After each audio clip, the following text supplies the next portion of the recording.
Hello. Welcome to the Cancer Research Institute Cancer Immunotherapy and You Patient Education Webinar Series. Today's topic is What's Next in CAR T-cell therapy, and will highlight the remarkable benefits, important concepts, and incredible potential of this promising immunotherapy approach. Before we begin, I'd like to thank our generous sponsors who have made this webinar series possible. Bristol Myers Squibb, with additional support from Celgene and Selectus. I'm Dr. Arthur Brodsky, Senior Science Writer at the Cancer Research Institute.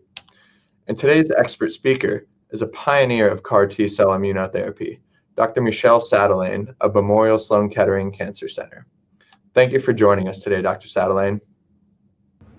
Well, thank you, Dr. Brodsky. It's certainly a pleasure to be here today to introduce everyone to the wonderful world of CAR therapy. And I would like to start with some introductory slides to explain to everyone what are T cells, what are CARs, and what makes really this therapy work. First, on the first slide here, just a reminder by way of introduction. The immune system is a complex system in our bodies that makes use of a number of different cell types, which all work together and in coordinated fashion lead to powerful immune responses. For example, those that protect us against common viral infections. Now, there are two main layers in the immune system. One that is a very short-lived but rapid response force known as the innate immune system, and a second layer that is known as the adaptive immune system, which comprises two main cell types that many of you will have heard about before. One are the B cells, which produce antibodies, and the other one are T cells. T cells are, as the slide says, critical foot soldiers of the immune system. They can directly kill infected cells, virally infected cells, for example, and sometimes at least cancer cells. Now, to recognize their target, these T cells make use of a receptor, which is on the cell surface of those T cells, which you see here depicted in dark green. This receptor is known as the Tcell receptor. We have billions of these in our body, which recognize different antigens. They are highly specific, which is why they may recognize one target or one virus or one cancer cell, but not another. There are two main functions borne by this Tcell receptor, as depicted in this slide. On the one end, the extracellular end to the right here, the Tcell receptor recognizes a potential target. And on the intracellular part, which here is on the left end of the molecule, inside the cell, the Tcell receptor instructs the T cells to start an attack. It is what Dr. Brodsky here has called the ignition switch. When a T cell approaches a cancer cell, its receptor must recognize some molecular structure on the surface of that cancer cell. The molecular structures that are recognized by our natural T cells are a complex of molecules that you see here in dark red. There are two parts here. One is called an MHC molecule, which we have on all of our cells, and whose chief role is to present little bits and pieces of putative targets, and that's the red triangle that you see here. So for example, this red triangle may represent a piece of protein, which is called a peptide, which is embedded within this HLA molecule, and together those form the structure that the Tcell receptor on the right in green may recognize. When the T cell makes contact with the cancer cell, it binds to this HLA peptide complex, and through the ignition switch tells the T cell, hey, we found a target. Let's do something about it. And in the case of a killer cell, that doing something about it, that action, is to now kill and destroy the cancer cell. It does so by secreting or releasing an array of different molecules that killer T cells are specialized in producing. The next slide, again, is a recap here, where you see the MHC to the left bearing the peptide, and to the right, the T-cell receptor. Now, what happens if a cancer cell, for example, did not have an MHC molecule? Well, if that were to be the case, the T-cell receptor could no longer recognize it, because this HLA peptide complex that we reviewed earlier is no longer there. Is this a mechanism that can occur in patients? Yes, it is. It is, in fact, one of the escape mechanisms that tumors can take advantage of to elude an immune response taking place in the patient. There are other mechanisms of escape, but this is one notable one, since it implies that even if you had a good T cell with a T cell receptor recognizing the tumor, it simply could no longer start step one, the recognition of the tumor cell.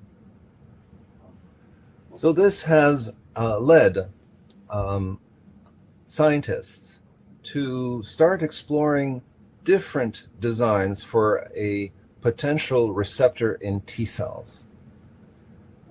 And the one that we are discussing today is called a chimeric antigen receptor, now known as a CAR receptor, or a CAR molecule, if you like. And that is the structure here that you see in yellow at the center of the graphic. We will get to in a minute to how it functions.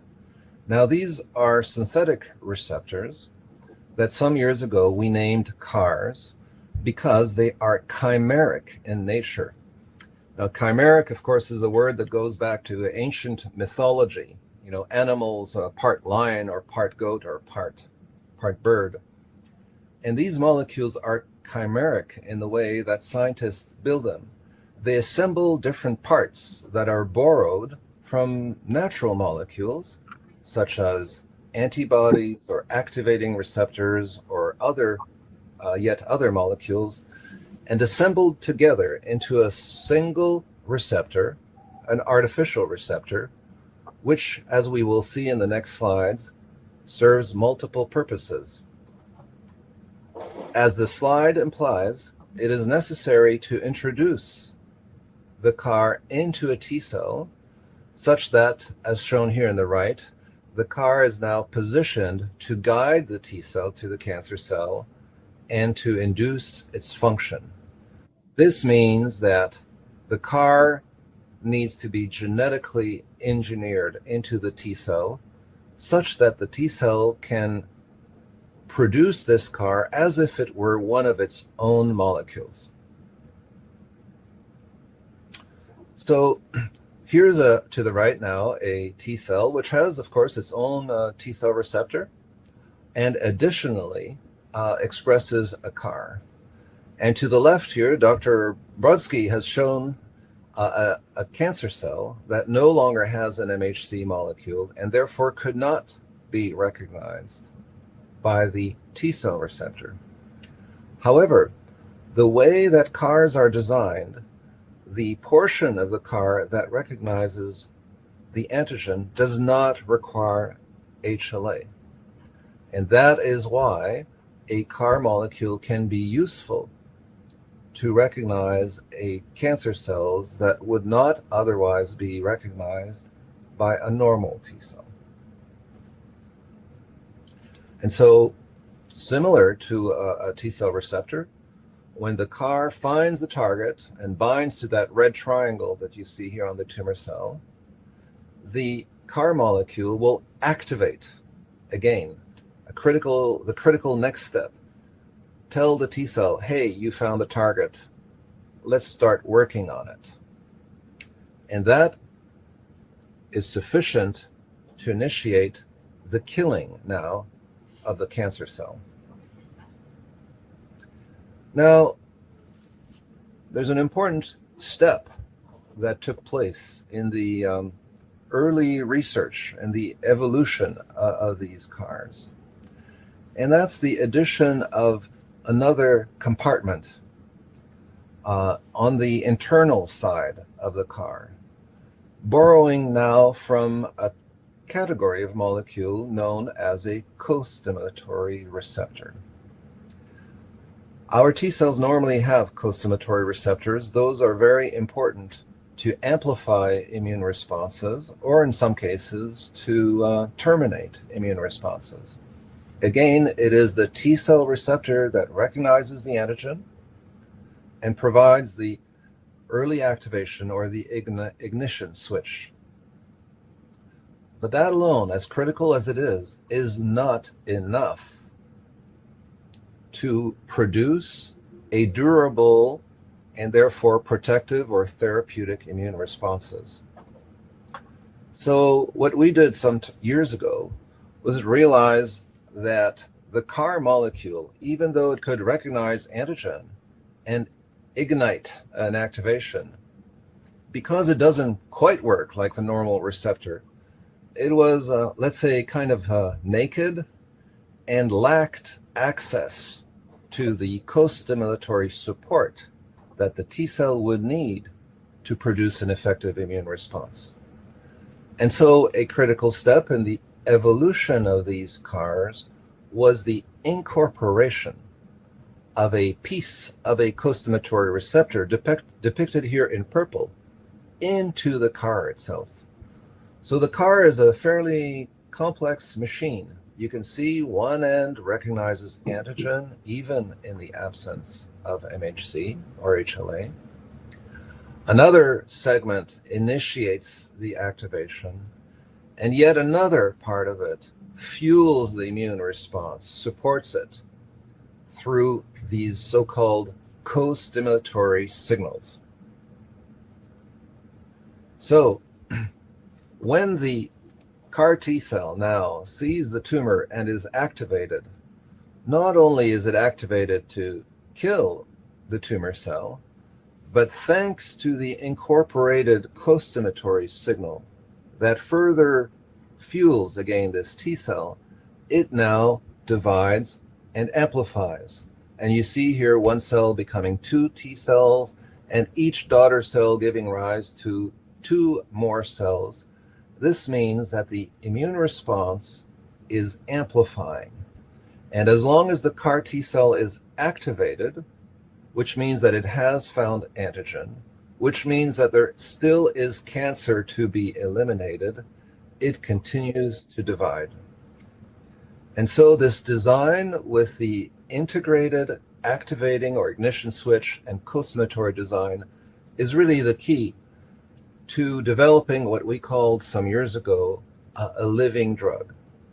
We use this term because these T cells, even though they start from a T cell that is collected from the patient, they are modified. They are modified with a receptor. And the receptor is not a natural receptor. It is a synthetic receptor. And this synthetic receptor not only guides the T cell to recognize and kill the cancer cell, but it also amplifies, which means that the number of T cells fighting the cancer may be greater after the infusion of those T cells than what was administered originally. This is very different from any drug, which from the second that you take it, it becomes degraded, requiring that you take the drug again. But this T cell is a living drug, if you like, capable of expanding as long as there is tumor antigen to be found. So this brings us really to where we are today. There are CAR T cells. The first CAR T cell therapies were approved by the Food and Drug Administration in the US in 2017. Both of them target the molecule that we at Sloan Kettering had proposed to be a potential CAR target some 15 years ago. That molecule is called CD19. And so the CAR therapies that are approved target the types of cancers in which CD19 can be found. And those are essentially leukemias and lymphomas. And of course, we hope that these first initial successes in the realm of leukemia and lymphoma will next be applied to many other cancer types.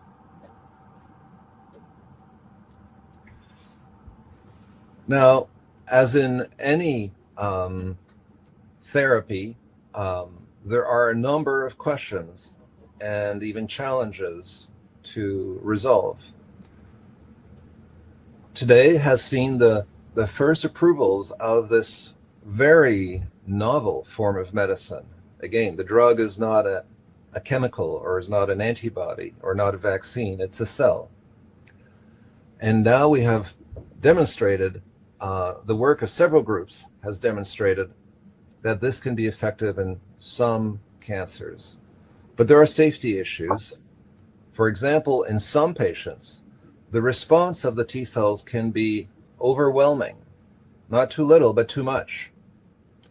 And the production of molecules called cytokines that come from the T cell or cells, other cells in the body of the recipient, can have detrimental side effects.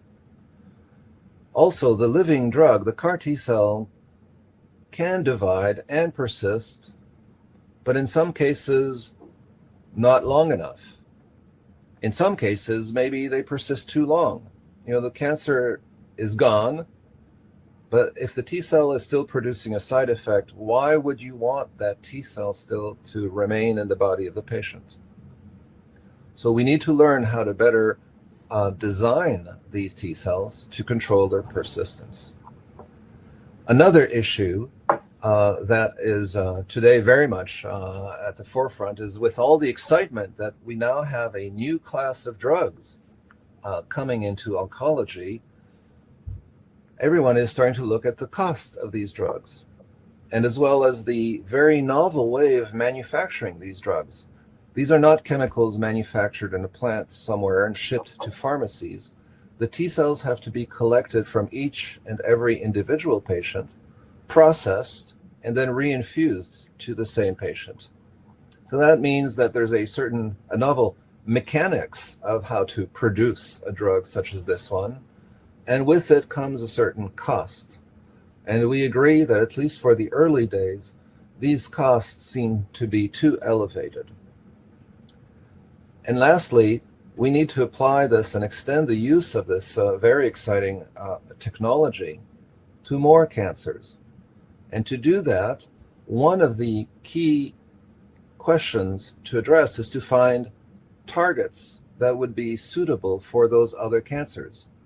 CD19 has proven to be quite amazing for lymphoma and leukemia, but we now need to identify other molecules that would be suitable for, prostate cancer, breast cancer, or glioblastoma.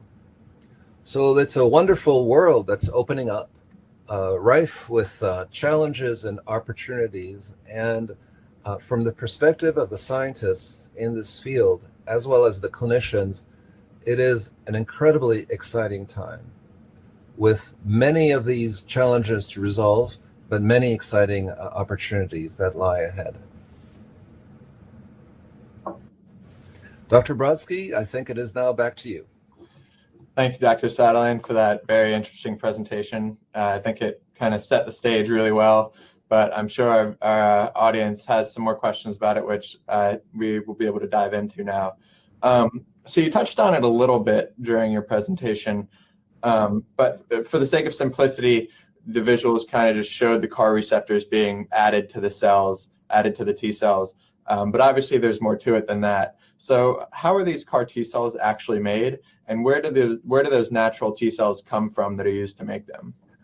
Okay, thank you. That's a great question.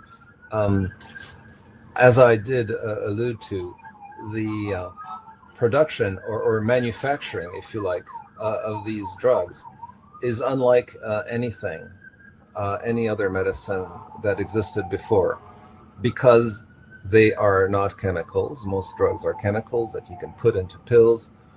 And they're not antibodies either, which today the pharmaceutical industry is so expert at producing. They start from a cell, and the cell comes from the patient. So these cells have to be collected.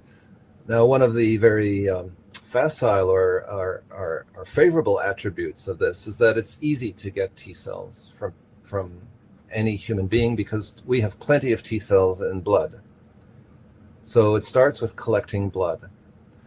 The amount of blood that is needed requires more than what you would collect for, say, a transfusion, for example. And so the patients have to sit onto a chair and an apparatus to go through a procedure that is called an apheresis. These T cells, this blood, and then the T cells contained in that blood are then processed in a facility. In academia, in those centers that have spearheaded CAR therapy, there are facilities that process these T cells in the cancer center.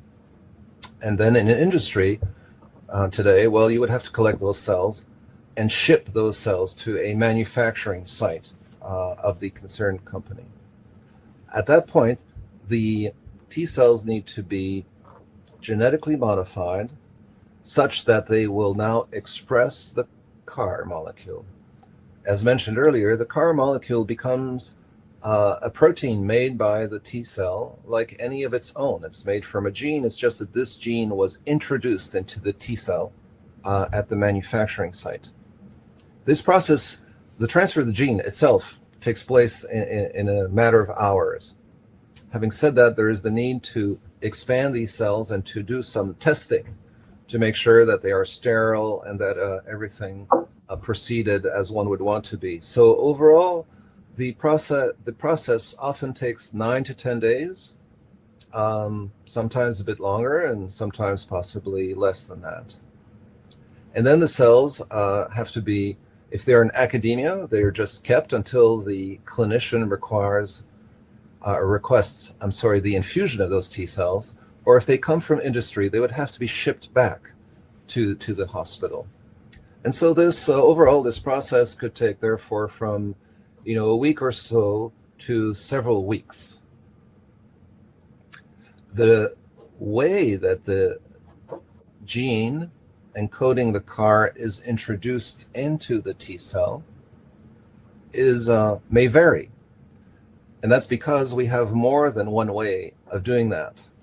One may use what is called a gamma retroviral vector, or a lentiviral vector, or a transposon.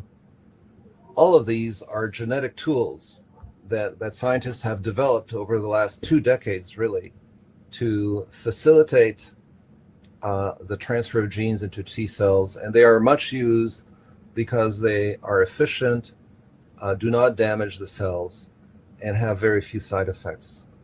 Emerging today is another approach that is very exciting for the scientists because it might open new opportunities for creating even better and more sophisticated T cells. And those use gene editing technologies such as CRISPR-Cas9. But the bottom line is that there are multiple ways to safely and efficiently introduce the gene into T cells. Great. So you mentioned the safety just now and during your presentation, and it's great that these cells are helping patients in the clinic, but sometimes they're too powerful and they can cause that excessive inflammation through a process called cytokine release syndrome or cytokine storm. Could you talk a little bit more about how this happens, and more importantly, some of the strategies that you and others are working on to address this issue and make the CAR T cells safer for patients? Sure. So the starting point for the production of this drug, this living drug, for each and every patient is their own T cells. So this is one of the many unique facets of this therapy. And you wouldn't be surprised to know that not all of our T cells are equal. Some individuals will have T cells that maybe produce a very strong immune response. Others may be, more sluggish. Also, if the tumor burden in a patient is elevated, it may, in some cases, at least not all, lead to a stronger activation of the CAR T cells because there's more tumor to be found. And so following the infusion, there's a much more activation. So between the intrinsic quality of the T cells that are different for each lot of cells, because each one of us is a bit different, and also because of the differences in the tumor burden in the patient, there's quite a bit of variability in what ensues following the infusion of these T cells. And so in those instances where the response of the CAR T cells is not only very good, but excessive, the patient can develop what is called the cytokine release syndrome. And so this is not intrinsically a bad thing. It's actually a good thing, and it's certainly a normal thing that when T cells see their targets, they become activated, as we reviewed in your slides, and they produce cytokines. They also recruit other cells that play a role in the immune response, including cells that are known as myeloid cells, and maybe some of your listeners have heard about macrophage before. And those accumulate in the vicinity of the tumor. They're often there before the CAR T cells were infused, and even more of them may come there when the inflammation begins. But the sum total of all that is that in some instances, there's too much cytokine that is produced. And that can lead not only to fevers, but high fevers that last for several days. The fevers are linked to cytokines. It can also create hypotension, a drop in blood pressure, and particularly in patients who have, for example, a pre-existing cardiac condition, high fever and hypotension can pose a threat. And it is for that reason that the CAR T cells have been approved in a very particular way, approved by FDA, I meant, meaning that they can be infused, but only at certain centers, under the oversight of an experienced or well-trained medical team, where the physicians and the nurses and their support staff are ready to provide the right treatment if a CRS develops that's too strong. Now, luckily today, the physicians are well informed of this. And while in the beginning, this had been a surprising and unexpected toxicity, today everyone is well informed and prepared for it. But because of that, the administration, the infusion of CAR T cells is limited to a certain number of centers. Now, the good news is there are drugs that can control the CRS, and if you intervene early, you can abate it very quickly. So that's the good news. But we want more than that. We really want to prevent it. Actually, we would want to make sure that it never happens. But to do that requires that you have a good understanding of how it works. And as I mentioned before, this was an unexpected, unanticipated toxicity of CAR therapy. And it's only recently that some mouse models have been generated that recapitulate this syndrome. And what those mouse models have revealed is that it's not just that, the CAR T cell sees the tumor through the CAR and the ignition switch does its job and it starts killing and lots of cytokines are produced. Well, no, it's a more complex interaction. I already mentioned to these macrophages and dendritic cells and other cells that all contribute to this. So we're just starting to understand this.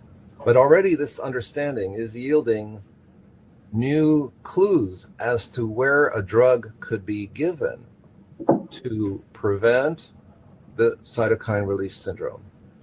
So today, there is a treatment based on the administration of the IL-6 receptor or corticosteroids, but in the very near future, several new agents are going to be tested to control the CRS. For example, one of them is interleukin-1 receptor antagonist. Another one is dasatinib, a drug that is already approved for other purposes that was very recently shown this month to be able to curb the CRS in animal models of the disease. So I think there is reason to be optimistic that while the CRS is a very real issue today, that in the upcoming years, hopefully few years, this CRS will become less and less of an issue. I think that's certainly welcome news. So now I want to turn to the second challenge that you mentioned earlier during your presentation, dealing with the long-term persistence of these cells. So it's great that a lot of leukemia and lymphoma patients, and I guess it's still in clinical trials, but multiple myeloma patients, these CAR T cells have worked pretty well a good amount of the time. But unfortunately, sometimes they can become what we call exhausted, and then that kind of they stop doing their job, and then that allows the cancer to come back. I understand, like you've mentioned in your talk, that the type of ignition switches or co-stimulatory domains can affect this long-term persistence and whether or not how quickly the T cells become exhausted, or if they become exhausted at all. Would you mind sharing with our audience some of your current work in this area to kind of help create CAR T cells that provide better long-term protection? Yes. Yet another very important question for the future of this field. As you just said, the incorporation of these so-called costimulatory signals within the CAR molecule itself, which we just reviewed a few minutes ago, was crucial in making this engineering strategy become a therapy. Because these T cells now not only get activated when they see the antigen borne by the tumor cell, but they also amplify. Now, cell division is good because you grow the size of the army that fights the cancer. But that's actually not enough. Not only should these T cells increase in numbers, but they should remain functional, meaning they should retain the ability to kill the tumor cell. If they lose this ability, well, what good is it to have a T cell that's expanding in number or even lasting for a long time? By a long time here, I could be, for example, referring to several months. What good is it if the T cell does not remain functional? And this is a biological issue that goes way beyond CAR T cells. You know, in what is called checkpoint blockade therapy, that is also one of the big challenges that is being tackled by trying to, reverse the state of T cells that have been trying to fight the cancer, might have had an effect, but eventually diminished their function over time, and they're just there, but they're absolutely not in a position to eradicate the cancer. So we have this same issue in CAR T cell therapy of confronting the possibility that a T cell that is trying very hard to fight a cancer may become exhausted. This is the term used by immunologists to describe the poor functionality of a T cell. Sometimes it settles in progressively over time, and sometimes it settles in rather fast. And an exhausted T cell is not helping the therapy. So in the world of CAR T cells, the way to tackle that is through T cell engineering, because that is the foundation for this therapy. And that can be addressed through the design of the CAR or by introducing additional changes in the CAR T cell. While you're engineering the T cell, why not engineer 2 genes or 3 genes?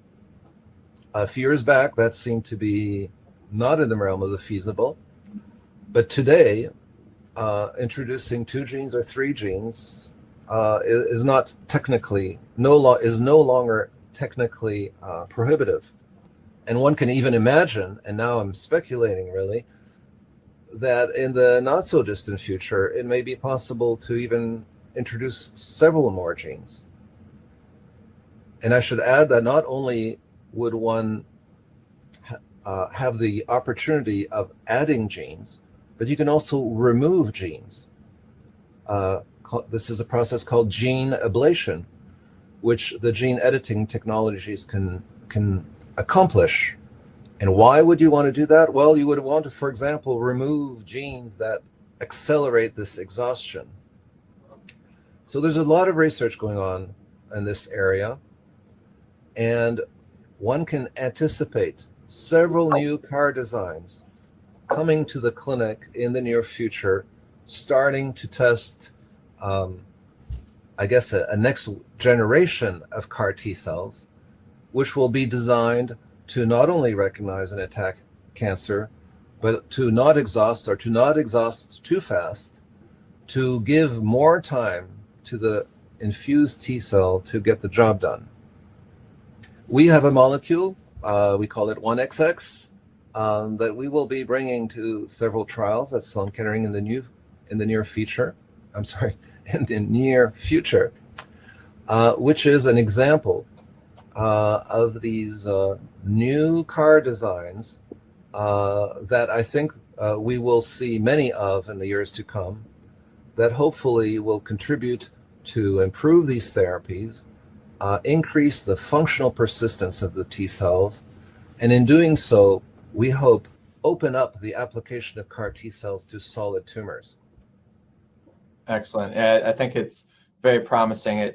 The conceptual foundation has kind of been established, and now, as you mentioned, with these newer gene editing technologies, it seems like the sky's the limit. It's just a matter of kind of exploring and seeing which combinations of changes might be the most beneficial.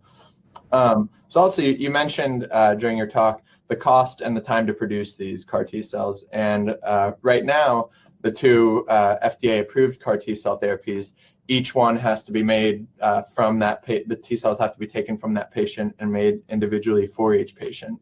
But I also understand that you're starting to use another approach that involves stem cells, that you could kind of create what's being called an off-the-shelf therapy, so that when a patient comes in, the doctors wouldn't have to bother with taking that patient's immune cells and manipulating those to create their CAR T cells. Could you talk a little bit about your efforts in this area to create these off-the-shelf products? Sure. Another wonderful question.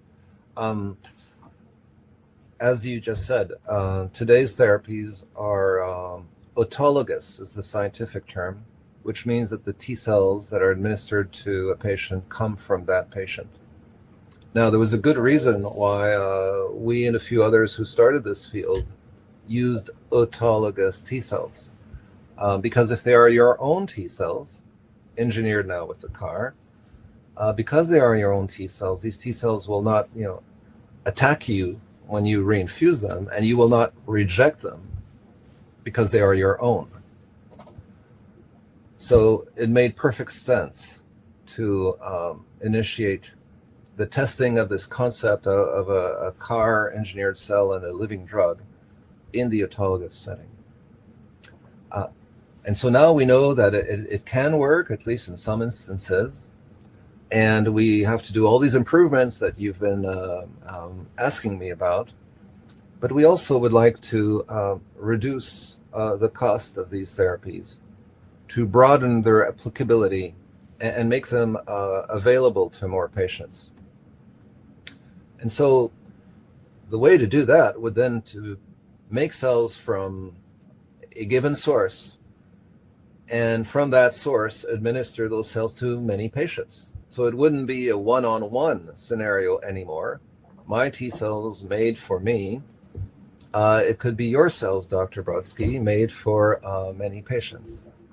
But while that sounds very desirable, there are some significant biological obstacles to that. If we take your cells and introduce the CAR into your cells and infuse them into me to treat my lymphoma, for example, will your T cells armed with the CAR attack my lymphoma? Yes, they will. They will because the CAR is telling those T cells, go and attack that lymphoma because it has the CD19 molecule. However, things don't stop there. Your T cells will be in a different environment, seeing all of my molecules, and there's a lot of your T cells that are going to react against that. In a transplant setting, this is what's called graft versus host disease. You would be the graft donor. I'm the host. It would be graft versus host. And furthermore, my T cells will see your cells and say, wait a minute, that's not the cells we know. Those are different cells. And my T cells will start rejecting your T cells. So we enter a T cell war. And the bottom line is that the toxicities or the quick rejection of these T cells would negate the benefits of a therapy. So we have two big problems to solve here. How can we use your cells armed with a CAR, but prevent them attacking me? And how can we solve the issue of me rejecting your cells? Well, there are a few approaches that different groups are pursuing. The first of the two challenges is the one where we are starting to already see trials emerging. And there are essentially two main ideas. Since it's the T-cell receptor of your T cells that will attack me, because all of your T cells, remember, each have their own T-cell receptor in addition to the CAR that we've introduced. Well, there are two ways to prevent that attack. One would be that we use virus-specific T cells of yours that only recognize a virus. Why is that? Well, if they only recognize a virus, they hopefully will not recognize me. So we can keep that T cell receptor and add the CAR T cell, and the CAR T cell should do its job. The other way is to not keep a T cell receptor, even a virus-specific T cell. Is just remove it, get rid of it. So it is to generate a T cell that has lost its essential attribute, which is this T cell receptor. And gene editing technologies allow us to do that today. And so there are a number of groups, academic or industrial, that today are gearing up, and some trials have already started, to test these two approaches, on which there will be many variations, and we'll see who gets it right, and hopefully some teams, and many of them hopefully will get it right. The second part is more difficult to address. How do we change your cells so that I won't reject them? Although this is not a transplant, like a heart transplant or a liver transplant, still there are cells from another individual, from you, coming into me, and I would reject them like anybody would reject a transplant. How is this usually managed in hospitals? Well, immunosuppression. Shut down the immune response, and you give these drugs that slam the immune response, and in many cases then the patient accepts the kidney or another graft. But that's the last thing we want to do here, because this graft is an immune response. That's the one thing we couldn't do. We want this immune response to continue. So all of these, or maybe not all, but certainly the main solutions of the transplantation field do not apply here, because we want to keep T cell responses going. So this is going to need a lot more innovation and inventiveness to make this work. And that is why the trials that have started today, where one uses a virus-specific T cell receptor or a T cell receptor that has in which the T-cell receptor has been ablated only take place in patients that are severely immunocompromised, for example, after a transplant, because they can't, or at least they're less likely to reject those cells. So that's a start, but that does not address the bigger problem that I was discussing just now, because it's only a tiny subset of all cancer patients that are so immunocompromised that they could accept and not reject foreign T cells. So something has to be done. And this brings me to an additional approach that you alluded to in your question, and which is a even more radical idea. The idea of using donors, the scientific term is allogenic donors, meaning somebody that's not genetically identical to you, as the source of T cells, is a provocative idea that is, again, starting to be tested in the clinic today. And there's an even more provocative idea, which is the following, and it takes advantage of stem cell technologies. As you know, in other fields of medicine, there have been great advances in the generation of cells that are called pluripotent, which can self-renew, which can multiply themselves for a long period of time. And not only can they do that, but from those cells, you can learn how to generate different cell types, perhaps heart cells or neurons. A few years ago, we reported that we could make our favorite cell from one such stem cell, a CAR T cell. So this CAR T cell is not made by collecting the blood of an individual and introducing the gene for the CAR. This T cell is born in a dish. It is born in a tissue culture vessel, and it is derived from a stem cell. So in the first report, we showed that these T cells could recognize tumors and could somewhat eliminate cancer cells. And we continue to do this today. This is still the object of, I can tell you, very intense and ongoing research. But this is another possible future for the field. What if we could generate living drugs in culture from stem cells? What that would do is it would open up the possibilities of engineering, once again, the stem cells in ways that scientists deem to be most efficacious and safest for therapeutic purposes, and have in the laboratory a source of T cells that you can always go back to, and that would, under the right culture conditions, spin off or produce these T cells ready for infusion. So if this works one day, then we will have what you called off-the-shelf therapy. We will have reservoirs of stem cells or the CAR T cells derived from those stem cells, perhaps in pharmacies that, like today, are the storage area for conventional medicines. Perhaps we will have T cells banked, ready to be used whenever needed. And the hope here is that were this to materialize, be effective, be safe, and be cost effective, that this would contribute to lowering the cost of cell-based medicines. Excellent. I think that would be obviously very crucial, and I hope that your work continues to proceed and create breakthroughs in that area. So lastly, I've got one final question. A lot of the time, we've mentioned several times so far that these CAR T cells have worked great in blood cancers mostly. In leukemia and lymphoma, they have this, that almost all of the cells express the CD19 marker. So CAR T cells that target CD19 are fairly effective against these cancers.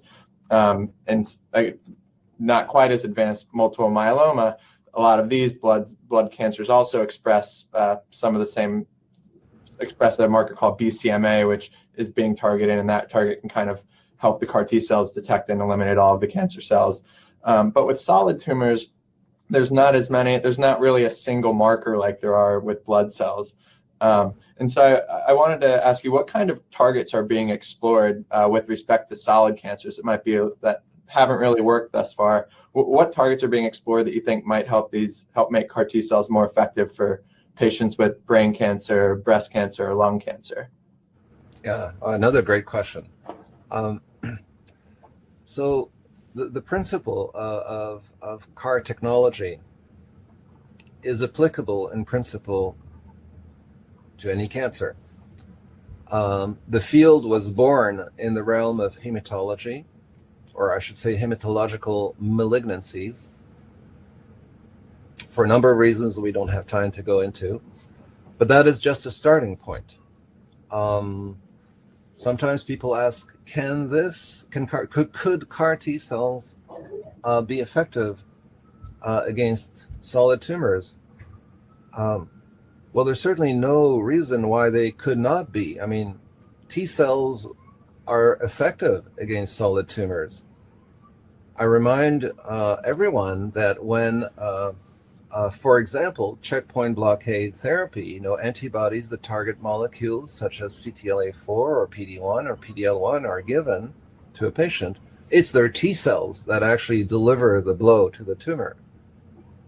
So there you are. You've got proof right there that T cells can do a very fine job against solid tumors, at least in some patients.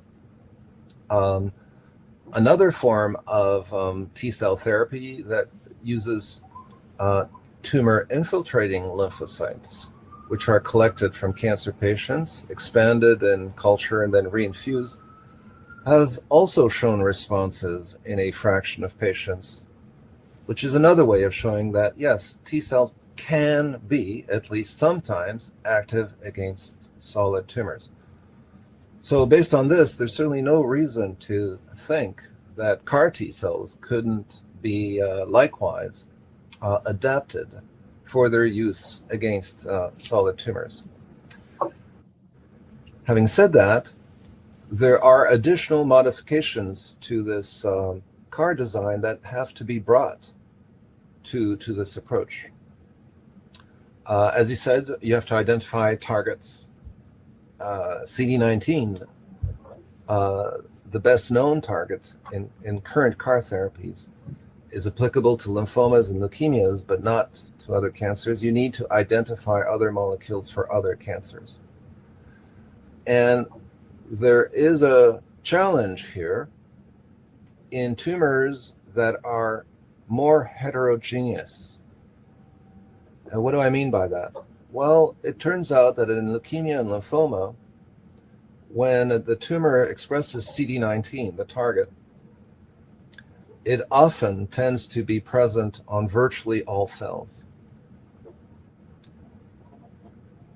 So that makes it a very good setting for advancing a CAR T-cell therapy. In fact, this is one of the several reasons why we chose CD19 long ago.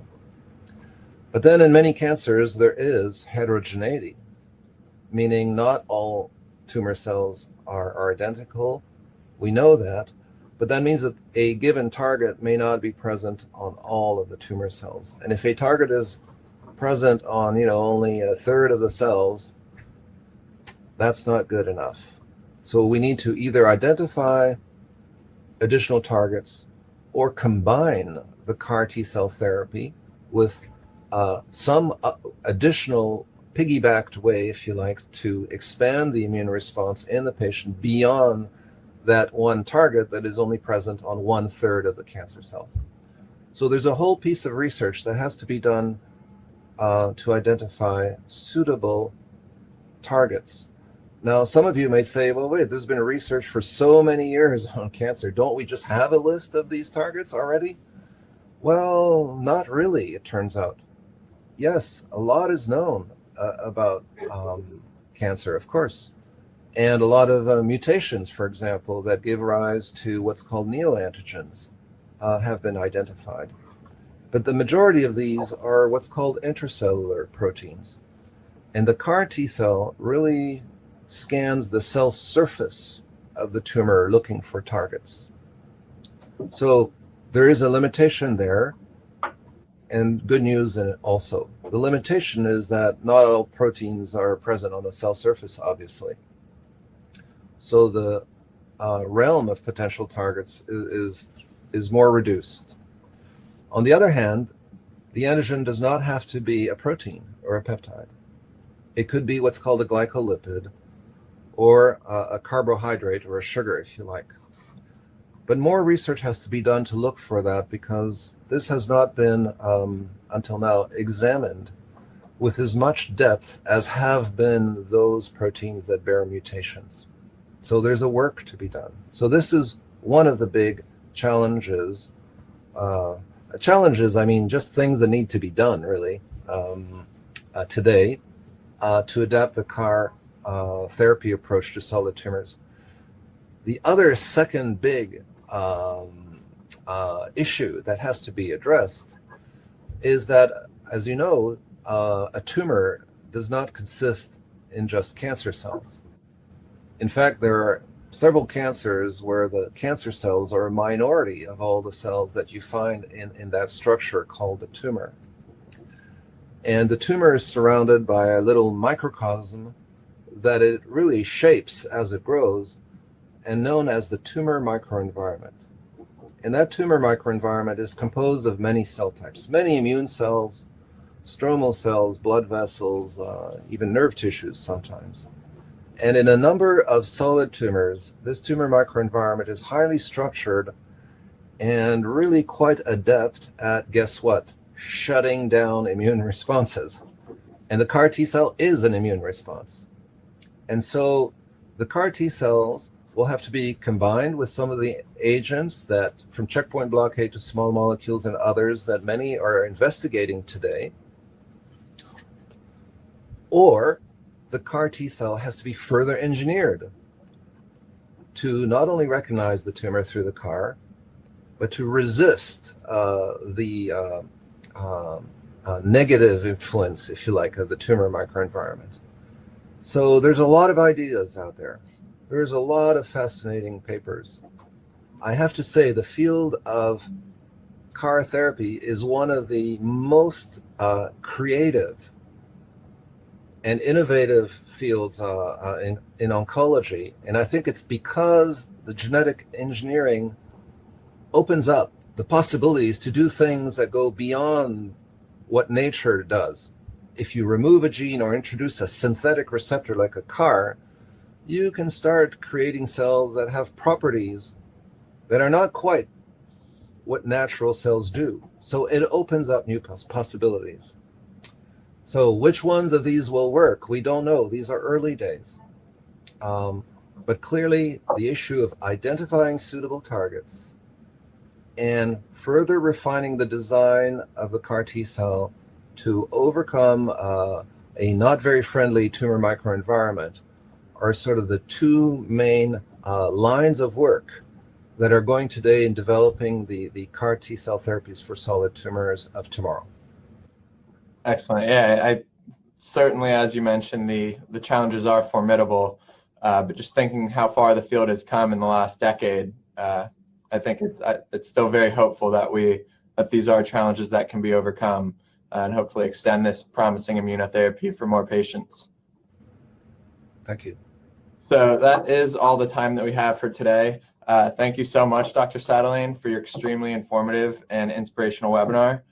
For more of our webinars and additional resources we have for patients and caregivers as part of CRI's Answer to Cancer educational programs, we encourage you to check out our website at cancerresearch.org/patients. Here, you can read and watch stories shared by others who have received immunotherapy treatment across a wide variety of cancer types. You can register for one of our immunotherapy patient summits, browse our entire library of past webinars featuring the world's leading immunotherapy experts such as Dr. Sadelain, access information on other resources including treatment, emotional support, and financial assistance, and find help locating an immunotherapy clinical trial. Finally, I'd like to thank our sponsors one last time for making this webinar series possible: Bristol Myers Squibb with additional support from Celgene and Selectus, And I'd also like to recognize and thank BioRender, whose platform was used today to create the majority of the graphics that you saw. And again, you can watch this and all of our other webinars on our website at cancerresearch.org/webinars to learn more about the immunotherapy options in a number of cancer types. Dr. Sadelain, I just want to thank you one last time for taking the time with us today and for the amazing work that you have done to create and advance these CAR T-cell immunotherapies for patients. We wish you the best of luck. Thank you. It's been a pleasure to be with you today. Thank you. Have a good one.